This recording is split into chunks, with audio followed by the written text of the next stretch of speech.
कोंबडी आणि तिची हुशार पिल्लं. एका शांत सकाळी शेतात खेळणाऱ्या छोट्या पिल्लांवर अचानक आकाशातून मृत्यूची सावली फिरू लागली.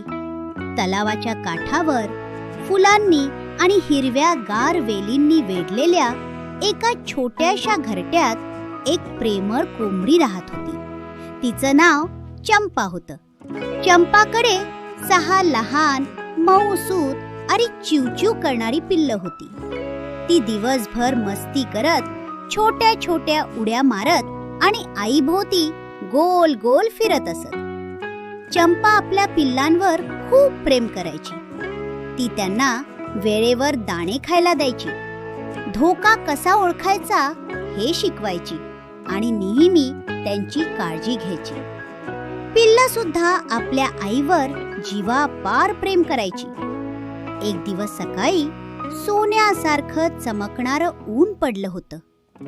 गार वारा वाहत होता आणि वातावरण खूप प्रसन्न होतं. चंपाने विचार केला, आज माझ्या पिल्लांना नवीन गोष्टी शिकवायला हव्यात. ती सगळ्या पिल्लांना घेऊन जवळच्या शेतात गेली. शेतात हिरवी पिकं वाऱ्यासोबत डोलत होती आणि जमिनीवर छोटे छोटे दाणे चमकत होते. पिल्लं अजून लहान होती. त्यांना अन्न कसं शोधायचं हे नीट माहीत नव्हतं. मग चंपाने त्यांना शिकवायला सुरुवात केली. ती त्यांना माती हलवून किडे कसे शोधायचे, दाणे पटकन कसे टिपायचे हे दाखवत होती.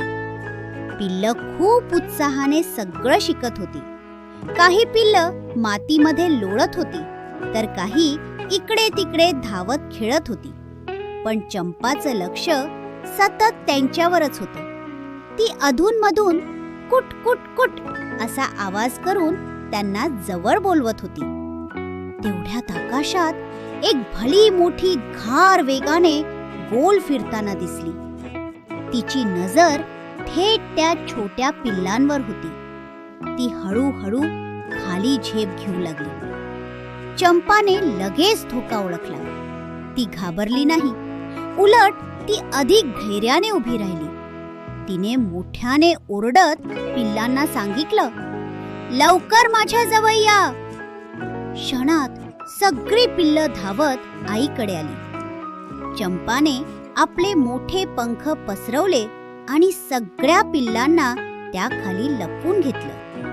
ती अगदी शांत आणि स्थिर उभी राहिली. घार खाली आली. तिने इकडे तिकडे खूप शोधलं, पण तिला एकही पिल्लू दिसलं नाही. शेवटी ती निराश होऊन आकाशात उडून गेली. थोड्या वेळाने चंपाने हळूच पंख उघडले. सगळी पिल्लं सुरक्षित होती. ती आनंदाने चिवचिव करू लागली आणि आईला बिलगली. त्या दिवसानंतर पिल्लांनी आईचं ऐकणं कधीच सोडलं नाही, कारण त्यांना समजलं होतं की आईचं प्रेम आणि संरक्षण हेच जगातील सर्वात मोठं कवच असतं. मुलांनो, या गोष्टीतून आपल्याला काय शिकायला मिळालं? आई आपल्या मुलांचं रक्षण नेहमी प्रेम, धैर्य आणि शहाणपणाने करते. मुलांनो, तुम्हाला ही मजेदार गोष्ट आवडली का? आवडली असेल तर लाईक करा, शेअर करा आणि आपल्या चॅनलला सबस्क्राईब करायला विसरू नका. पुन्हा भेटूया अशाच भन्नाट गोष्टीसोबत. Bye bye.